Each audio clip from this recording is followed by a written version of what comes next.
macaroni fruit salad. So, duha ni ka 400 grams ako ang giluto, guys. So, i-boiled lang nato. I-follow lang ang package instruction. Actually, okay ba pila ka minutes kay ako ara manggong tilawan. After ana, i-drain nato. Kani luto na nga macaroni. I-mix na nato tanan, guys. So, gidrain na sad ni nako ang fruit cocktail.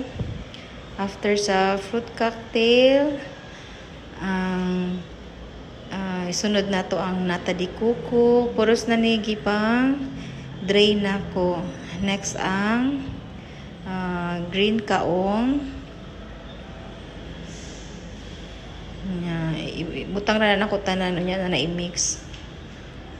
So, green kaong, after ang raisins, no? Favorite sa mga bata.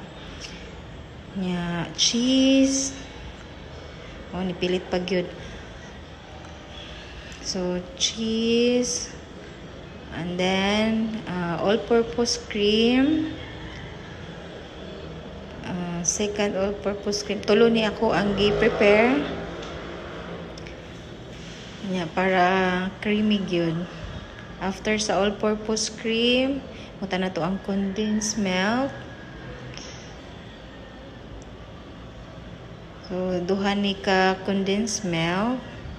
Actually, wala na ni kuan nga measurement kay murag sa ako ang kuan no, mao na ni always ako ang kuan kadaghanon.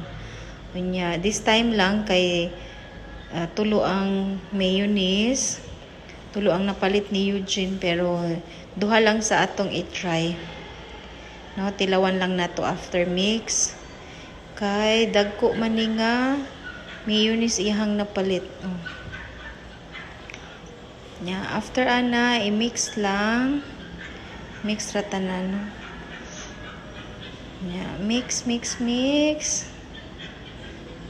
Imikos lang na. Tarungon lang nato mix nga makukuan jud tanan.